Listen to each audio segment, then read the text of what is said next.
that straight to Matt, and there's his email address at the bottom, matt@wearefinally.co.uk. So I think that's all from me. So I'm going to hand the reins over to Matt, our resident inbound marketing manager. Some describe him as having biblical knowledge on the subject, and I'm very much looking forward to what he has to talk about here today. So Matt, hopefully you're going to be hearing, and I'm going to let you switch on now.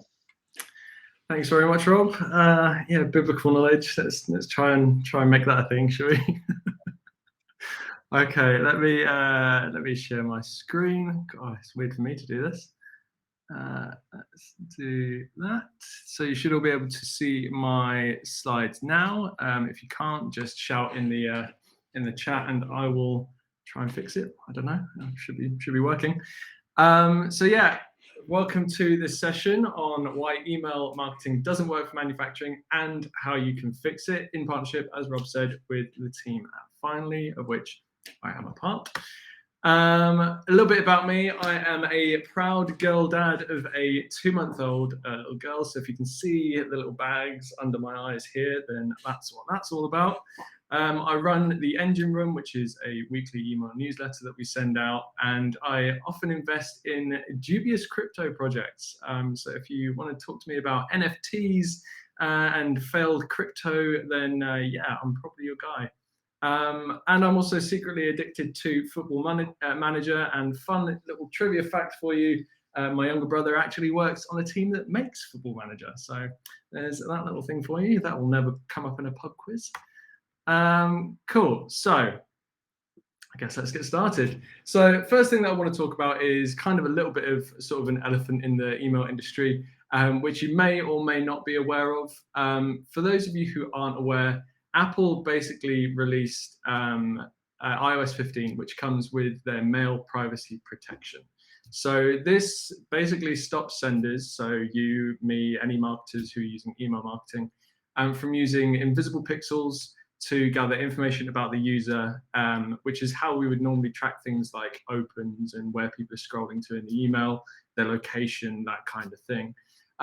Basically, from a user point of view, from someone who's getting the email, it helps them prevent senders from knowing when they've opened the email. It masks their IP address. It's great for privacy from, you know, a personal point of view as someone receiving email, but it's not great for us as marketers, largely because somewhere around 46% of email recipients will use iOS mail in some capacity. It doesn't mean that all of them have mail privacy turned on. They might have turned it off.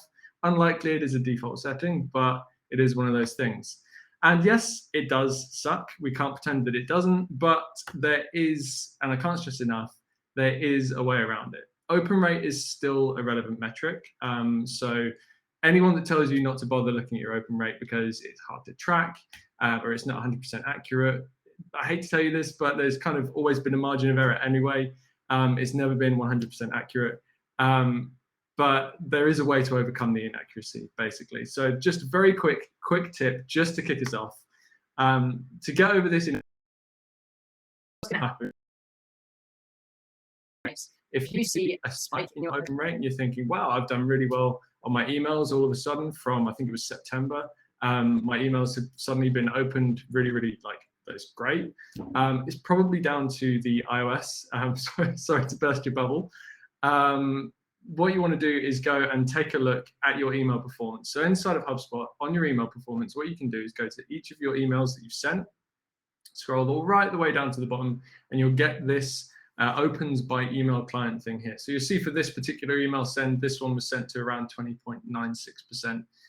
So sorry, 20.96% had Apple Mail, so iOS. What you can do with that